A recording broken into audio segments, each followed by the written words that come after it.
Assalamualaikum warahmatullahi wabarakatuh. Alhamdulillah wassalatu wassalamu ala rasulillah amma ba'd. Jamaah yang dirahmati Allah, melanjutkan dari part pertama dari tema mengasuh anak dengan keteladanan dan cinta. Di part pertama kita sudah bahas tentang urgensi, kita sudah bahas tentang definisi, kita bahas tentang tujuan. Di part kedua kita akan bahas metode pengasuhan.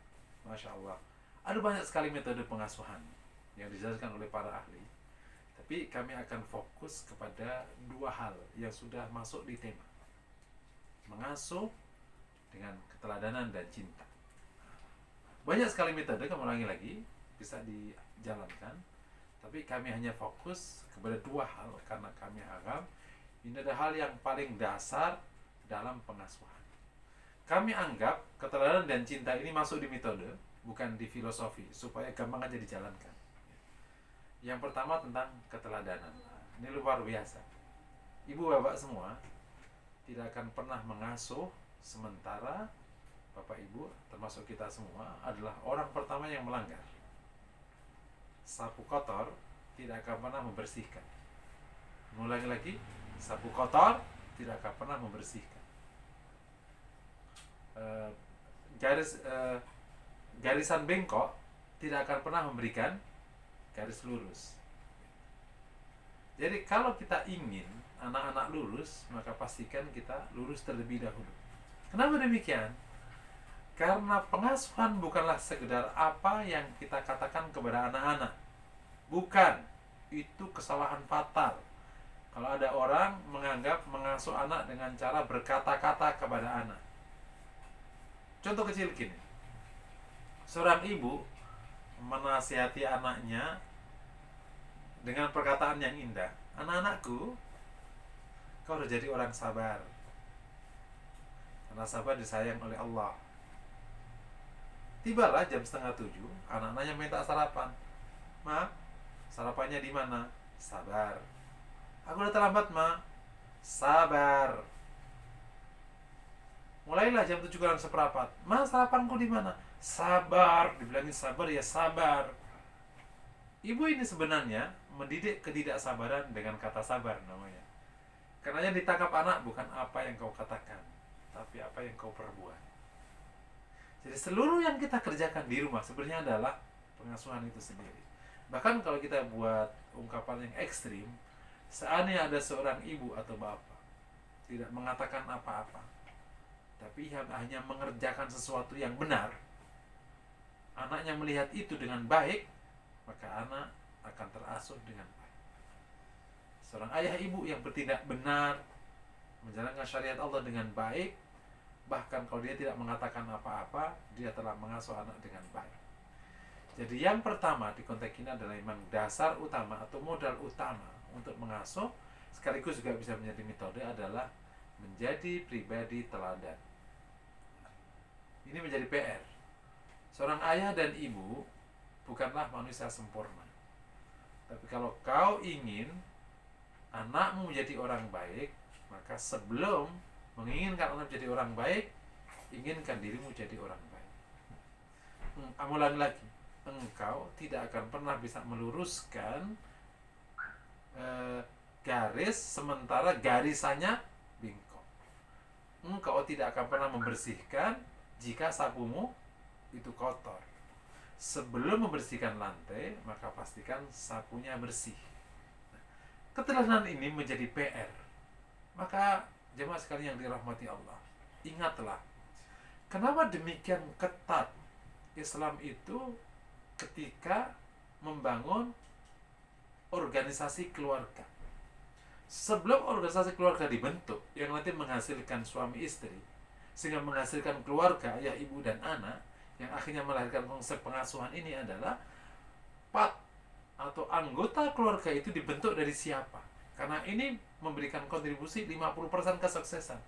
Kalau anggota keluarga itu orang-orang baik, berarti yang lahir di keluarga itu adalah tindakan-tindakan baik. Artinya mereka-mereka pribadi yang teladan. Selesai sudah. Hadisnya, tunggakul mar'atu li arba'. Wanita nikahi karena 4 perkara. Li jamaliha, wali hasabiha, wali maliha, wali diniha. Fadfar bidzatid din. Berbahagialah yang mendapatkan wanita yang baik agamanya. Kenapa ditekankan pada baik agamanya? Karena kebaikan agama adalah kebaikan hidup. Ia menjadi dasar keteladanan. Sementara yang lain kontribusinya tidak begitu besar. Demikian ketika akhirnya memilih laki-laki. Hadisnya adalah idza ja'akum man tardawna dinahu fazawwiju wa illa fafitnatun fil ardi wa fasadun kabir. Yang artinya jika datang padamu hai para wali wanita seorang laki-laki yang kau ridhoi agamanya, maka nikahkan padanya segera. Jika tidak kau lakukan, maka akan terjadi fitnah dan kerusakan yang besar. Masya Allah. Seorang laki-laki yang baik bertemu wanita yang baik, membentuk keluarga yang baik, membentuk keluarga yang berani dan bisa melakukan tindakan yang baik, menjadi pribadi dan keluarga teladan. Otomatis tanpa berkata, keluarga ini akan melakukan tindakan yang baik dan melakukan tindakan yang bisa diteladani oleh anak-anak. Kami ulangi lagi, dasar pertama sekali menjadi metode adalah mendidik mereka dengan keteladanan. Begitu ayah ibu ini bisa diteladani, ibarat seorang anak yang memang sejak awal cara berkembangnya lahir dari meniru, ia mendapatkan sebuah contoh yang baik sejak ia lahir. Tapi lagi-lagi di sini PR-nya menjadi besar, karena ada sebuah ungkapan yang terkenal di antara ayah ibu. Pasal pertama, ayah dan ibu selalu benar. Pasal kedua, jika ayah dan ibu salah, maka kembali ke pasal pertama. Ini akhirnya menjadi petaka, karena ayah ibu tidak mau dikoreksi, sehingga ia tidak pernah bisa tumbuh menjadi pribadi yang lebih baik. Padahal seluruh tindakannya dirujuk oleh anak-anaknya. Maka ayo menjadi ayah ibu yang mau berkembang dan tumbuh dengan cara mengevaluasi diri dan memperbaiki diri. Awas, tidak ada pribadi yang sempurna. Yang salah adalah pribadi yang tidak mau tumbuh. Kami ulangi lagi, tidak ada pribadi yang sempurna. Yang salah adalah ketika ada pribadi yang tidak mau tumbuh. Orang mukmin itu boleh salah. Makanya ada ayat, wa idza fa'alu fahishatan aw zalamu anfusahum dzakarullaha fastaghfiru lidzunubihim.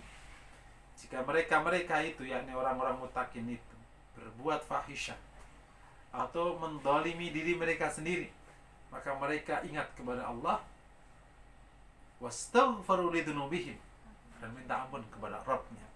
Jadi orang mukmin bukan orang yang tidak boleh berbuat salah, karena memang selama dia manusia, dia bisa berbuat salah. Tapi ketika dia berbuat salah, dia ingat pada Allah dan minta ampun kepada Allah. Beda dengan orang kafir atau orang munafik. Kalau orang kafir, kalau salah, nantang. Saja kita sekarang, emang kenapa kalau gue salah? Itu ciri orang kafir. Kalau orang munafik, kalau dia salah, dia menjustifikasi kesalahan. Dia cari alasan membenarkan kesalahan. Makanya orang munafik itu tidak pernah salah, karena dia selalu punya alasan membenarkan kesalahan. Dua-duanya, orang kafir dan orang munafik, tidak bisa berubah. Lain orang mukmin. Kalau kita perhatikan sedikit keluar dari tema, supaya kita memahami bagaimana kita tuh menjadi pribadi teladan. Ketika terjadi perang Tabuk, ada sejumlah orang munafik yang tidak perang, dan ada sejumlah orang mukmin yang tidak ikut perang. Tapi awas, akhirnya 3 orang mukmin yang tidak ikut perang itu mengakui kesalahannya dan bertobat kepada Allah, sehingga Allah akhirnya menerima taubatnya. Lain orang munafik, datang ke Rasulullah mencari alasan, dan Rasulullah ya sudah menyerahkan kepada Allah SWT. Namanya juga orang munafik. Kami ulangi lagi, tidak ada pribadi teladan. Yang salah adalah tidak ada pribadi sempurna. Yang salah adalah pribadi yang tidak mau tumbuh. Jadi kalau kita bisa memastikan diri untuk menjadi pribadi yang teladan, insya Allah anak kita dengan mudah tumbuh menjadi pribadi yang baik, karena anak pada dasarnya adalah meniru perbuatan orang tuanya. Ungkapan lama di tengah masyarakat kita, pohon tidak jatuh jauh dari buah, tidak jauh jatuh dari pohonnya, atau apa, ungkapan apalah. Kalau di Jawa ada kacang tidak meninggalkan lanjarannya. Nah, tips kecil saja agar kita menjadi pribadi teladan. Yang pertama, ayo kita terus mengevaluasi diri. setiap hari. Makanya ada doa pagi dan sore hari, itu bagian dari proses kita evaluasi diri. Itu yang pertama. Insya Allah kalau kita mengevaluasi diri, kita akan ketemu di mana letak kesalahan kita. Tentu evaluasi itu lengkap, mulai dari evaluasi personal sampai evaluasi komunikasi, evaluasi pengasuhan dan seterusnya. Itu yang pertama. Yang kedua, temukan standar kebaikan. Apa sih yang disebut dengan pribadi muslim yang baik itu? Sehingga ketika kita evaluasi, kemudian ketemu standarnya, nomor 3, kita terus perbaiki setiap hari. Perbaiki setiap hari. Kita menggunakan rumus yang telah disebutkan oleh Rasulullah. Kalau hari ini sama dengan hari kemarin, itu rugi. Kalau hari ini lebih buruk daripada hari kemarin, itu celaka. Maka hari ini harus lebih baik. Kalau hari ini lebih buruk dari hari kemarin, celaka. Kalau hari ini lebih baik daripada hari kemarin, barulah itu yang beruntung. Jadi kita terus memperbaiki diri. Awas, evaluasi diri, temukan standar, kemudian perbaikan setiap saat. Perbaikan yang tidak pernah berhenti. Insya Allah akhirnya kita tumbuh. Orang boleh berkata, emang aku udah kayak gini. Banyak kita temuin ayah ibu berkatakan gitu, apalagi kalau sudah jadi ibu negara, ya, udah kokoh, anaknya udah besar-besar, udah kayak gini, aku dari dulu kayak gitu, salah nenekmu. Kalau kita masih mengatakan itu, maka yakinlah Anda tidak akan pernah tumbuh menjadi pribadi teladan. Ulangi lagi, kalau Anda masih punya ungkapan itu, yakinlah Anda tidak akan pernah berubah dan Anda tidak pernah menjadi pribadi teladan. Kami ulangi, orang tidak ada yang sempurna. Yang salah adalah ketika dia tidak mau tumbuh, tidak mau berubah. Dengan 3 tip tadi, insya Allah kita menjadi pribadi yang teladan. Amin. Tentu keteladanan ini mencakup akidahnya.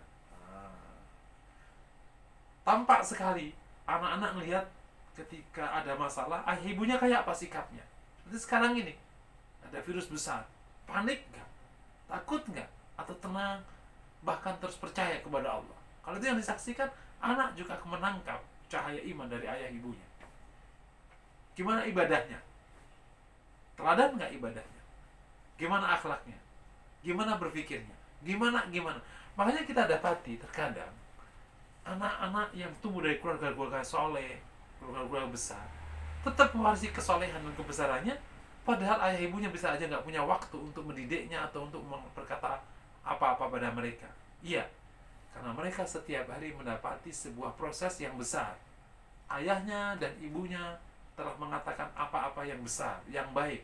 Maka otomatis anak-anaknya menangkap itu dengan baik. Anaknya menangkap sikap ayah ibunya. Ayahnya menangkap keputusan-keputusan ayah ibunya.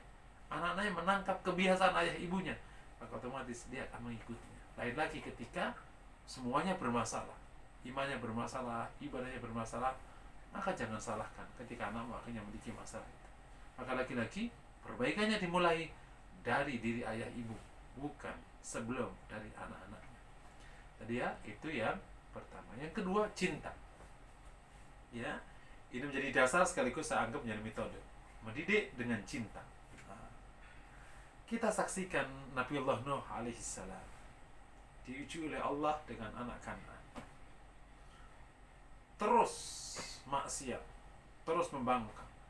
Diajak oleh Nabi Nuh, tetap membangkang. Bahkan ketika ada musibah besar banjir, tetap membangkang. Bahkan dia mengatakan sa'awi ila jabalin ya'simni minal ma', seakan naik ke gunung yang bisa menjagaku dari air. Tapi apa yang dilakukan Nabi Nuh? Tetap aja mengatakan, ya bunayya irkam ma'ana, hai anak kesayanganku. Ya, di Arab itu kalau menggunakan kata tasghir, bunayya, itu menunjukkan kesayangan. Hai anak kecilku yang aku sayangi, ayo naiklah bersama aku. Nabi Nuh tetap meraih anaknya sampai kapanpun.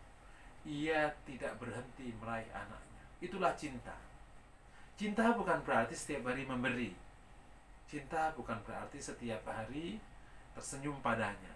Karena cinta adalah sebuah kekuatan jiwa yang ada pada seseorang, di konteks ini ada ayah ibu terhadap anaknya, agar anaknya baik, agar anaknya soleh, agar anaknya selamat dari api neraka. Itulah kekuatan. Ia terus menyayangi anaknya, mendampingi anaknya, memperhatikan anaknya, meskipun anaknya bisa jadi tidak baik padanya. Ia bisa jadi awalnya marah, tapi akhirnya ia memaafkan kembali. Ia bisa jadi kecewa, tapi ia tetap tidak pernah mempertahankan kekecewaannya. Ia menyayangi kembali anaknya. Itulah cinta. Cinta bukan hanya memberi. Awas. Cinta bukan hanya tersenyum. Cinta bisa berarti marah padanya. Cinta bisa berarti tegas padanya. Mendidik dengan cinta adalah mendidik dengan kekuatan sepenuh hati untuk merengkuh dan meraih anaknya dengan penuh kasih sayang, dengan ekspresi yang berbeda-beda. Contoh tadi yang bisa kita ambil adalah contoh Nabi Nuh. Kita juga bisa ambil dari contoh beberapa orang-orang besar yang disebutkan dalam Al-Quran. Misalnya Luqman Al-Hakim, gimana Luqman menasihati anaknya. Itulah ekspresi cinta. Tapi lagi-lagi di sini ada satu hal. Orang tidak mungkin mencintai dengan tulus dan besar kalau dirinya juga kehilangan cinta. Makanya kita selalu melihat latar belakang ayah ibu. Seorang ayah, seorang ibu yang tidak penuh cintanya dari ayah ibunya, emang tidak gampang mencintai anak-anaknya. Makanya kenapa nasab itu penting, budaya keluarga itu penting, latar belakang penting, karena seorang manusia yang waktu kecilnya, waktu tumbuh besarnya di rumahnya dulu, tidak mendapat kasih sayang yang utuh dari ayah ibunya, dia tidak cukup menyayangi anak-anaknya. Ibarat tong kosong tidak mungkin memberikan air. Hanya tong yang berisi air yang bisa memberikan air. Sama. Seorang pribadi yang penuh cinta yang bisa mencintai. Tapi pribadi yang tidak pernah mendapatkan cinta, apalagi diambil dengan kemarahan dan dendam, karena dia dendam sama ayah ibunya atau marah sama ibunya, maka dia tidak akan pernah dengan mudah mencintai anak-anaknya. Tapi insya Allah, kalau kita semua berproses, kita akan bisa mencintai anak-anak kita dengan sangat baik. Jadi cinta, mencintai anaknya dengan sepenuh hati, cinta yang tumpah ruah. Ekspresinya yang pertama, akan memberikan perhatian yang besar kepada anak-anaknya. Apa? Perhatian yang besar kepada anak-anaknya. Jadi kalau ada orang mengatakan mencintai anaknya tapi nggak perhatikan, maka saya katakan itu tidak cinta, atau itu cintanya bohong. Kalau dia mencintai anak-anaknya, pasti memberikan perhatian yang besar kepada anak-anaknya. Yang kedua, dia akan memberikan waktu yang cukup untuk anak-anaknya. Nah, waktu ini akhirnya debatable antara orang-orang yang ada di kota dengan di desa. Ada namanya quality time dan seterusnya. Intinya memberikan waktu yang cukup kepada anak-anaknya. Ini bagian dari ekspresi cinta. Memberikan waktu yang cukup. Tentu yang paling baik adalah kuantitinya cukup, kualitasnya cukup. Kalau kuantitinya nggak cukup, maka pastikan kualitasnya cukup. Ini adalah beberapa model yang bisa dilaksanakan bagi ayah ibu yang mungkin bisa jadi punya kesibukan yang luar biasa. Ekspresi cinta yang berikutnya adalah dia mau berkorban untuk anaknya. Kalau ayah ibu tidak berkorban untuk anaknya, sesungguhnya memang dia tidak mencintai anaknya. Bahkan di poin ketiga ini, ekspresi yang ketiga ini bisa menjadi ciri pertama. Orang yang besar cintanya pasti pengorbanannya besar. Saya memiliki ungkapan dari seorang ibu yang luar biasa. Saya, kata seorang ibu, kalau anakku sudah menginginkan makanan tertentu, maka aku langsung menghentikan keinginanku atas makanan itu. Ia lebih memilih tidak makan karena dia mau berebut dengan anak-anaknya. Kalau aku sudah melihat anakku menyukai makanan tertentu, maka sejak itu pula, kata ibu ini, aku langsung tidak menginginkan makanan itu karena aku tidak mau berebut dengan anakku. Itu bentuk pengorbanan seorang ibu yang memang besar cintanya kepada anak-anaknya. Bahkan terkadang seorang ibu yang besar cinta pada anaknya memilih mengorbankan karirnya demi anaknya. Dan banyak sekali ibu-ibu besar yang akhirnya melahirkan anak-anak besar karena mengorbankan dirinya demi anak-anaknya. Masya Allah. Betapa bahagianya anak-anak yang diasuh oleh ibu atau bapak yang demikian ini. Ekspresi yang keempat dari cinta yang besar dilihat dari perjuangannya mendidik anaknya. Berapa besar pengorbanannya dan betapa besar perjuangannya. Mau nggak berjuang untuk anaknya? Atau jangan-jangan berjuang hanya untuk dirinya, sementara anaknya dibiarkan tumbuh begitu saja. Mau nggak berjuang untuk anaknya? Kisah yang menarik dari keluarga kecil di sebuah desa. Seorang ayah yang tidak begitu tinggi pendidikannya, tapi ia punya keinginan kuat mendidik anaknya. Ia rela setiap malam menjemput anaknya di pondok. Ia rela bekerja apa saja demi anaknya. Ia rela mengurangi makannya, mengurangi pakaiannya agar anak-anaknya tumbuh jadi orang hebat. Dan benar, anaknya tumbuh jadi orang-orang hebat. Masya Allah. Ini adalah bentuk ekspresi yang menunjukkan betapa besar atau betapa kecil cinta seorang ayah dan ibu kepada anak-anaknya. Kata orang di luar sana, kalau ada cinta, semua masalah bisa diselesaikan. Ayah ibu yang besar cintanya kepada anak-anaknya, insya Allah sebesar apapun masalahnya akan bisa diselesaikan. Tapi catatannya ayah ibu yang dirahmati Allah, seorang wanita, seorang ayah tidak akan pernah bisa mencintai anaknya besar jika hatinya belum berlimpah cinta. Pertanyaannya, gimana kalau ada ibu atau ayah yang dulu tidak berlimpah cinta dari ayah ibunya terlebih dahulu? Berarti dari kakek dan neneknya. Kalau ada kejadian di mana ayah ibu hari ini tidak dapatkan cinta yang besar dari ayah ibunya dulu terlebih dahulu, maka pertama ia harus memaafkan ayah ibunya. Memaafkan ayah ibunya. Jangan sampai dendam. Karena kalau dendam, maka berarti dia akan menjalankan dendamnya kepada anak-anaknya. Secara tidak langsung akan dendam dan marah pada anak-anak. Setelah ia memaafkan ayah ibunya terlebih dahulu, yang kedua, maka ia harus isi hatinya dengan penuh cinta, bukan dengan penuh amarah dan kebencian. Diisi dengan penuh cinta, dengan penuh kasih sayang. Caranya, ini hamba Allah yang dititipkan oleh Allah kepada kita, kepada ayah ibu. Sayangi dia, kasihi dia. Ini hamba Allah yang luar biasa sempurnanya. Tuhannya memuliakannya, maka muliakanlah, cintailah. Ini hamba Allah yang bisa menjadi jalan kebaikan untukmu kelak di akhirat, karena bisa jadi memberi syafaat. Ini hamba Allah yang bisa menjadi kebaikan untukmu di dunia pula. Cintailah dia. Ini hamba Allah yang menjadi bagian tak terpisahkan darimu, karena darahmu, darah ayah ibunya, yakni darahmu ada padanya. Semua darahmu tumpah padanya. Allah ciptakan ia lewat darahmu, lewat airmu, lewat susumu. Maka berarti mereka semua adalah bagian tak terpisahkan darimu. Mereka adalah bagian dari nyawamu. Seorang ayah ibu yang bisa jadi kehilangan kasih sayang dari ibunya bisa menggunakan tip ini, maka dia berlimpah cinta di hatinya. Dan kalau dia berlimpah cinta di hatinya, insya Allah bisa mencintai anaknya dengan sepenuh hati. Jemaah yang dirahmati Allah, mendidik dengan keteladan dan cinta ini sebagai basis sekaligus menjadi metode. Insya Allah kalau kita menjadi pribadi teladan, bukan merusak tatanan, dan kita berlimpah cinta, maka tinggal metode dan cara-cara yang lain yang nanti akan kita bahas kesempatan yang lain akan ngikut. Tapi lagi-lagi, kalau kita menjadi pribadi yang tidak teladan, menjadi orang pertama kali yang melanggar aturan, orang yang pertama kali merusak tatanan, maka jangan pernah berharap dan jangan pernah bermimpi punya anak-anak baik, karena Anda adalah perusak pertama. Demikian, kalau kita menjadi ayah ibu yang penuh kebencian, penuh amarah, tidak ada cinta. Tapi lagi-lagi ya harus dipahami, cinta bukan berarti tidak boleh marah. Cinta adalah kesungguhan untuk membuat anaknya jadi orang baik. Maka kalau tidak ada cinta, lagi-lagi kita juga akan kesulitan merengkuh anak kita, karena orang benci tidak akan pernah bisa meraih siapapun. Demikian yang dapat saya sampaikan. Sekilas ini semoga menginspirasi. Kami ulangi lagi, ini bukan metode segalanya. Ini hanya basis dari sebuah metode. Dan masih banyak metode lain, dan masih banyak kegiatan-kegiatan lain di bawah metode yang harus kita jalankan agar kita bisa mengasuh anak kita dengan sangat baik. Insya Allah di pertemuan yang berikutnya kita akan bahas lagi. Semoga Allah barokai kita semua. Kalau lagi-lagi kita berdoa, semoga dalam kesempatan ini Allah selamatkan kita semua. Allah berikan kita pertolongan rahmat dan karunia.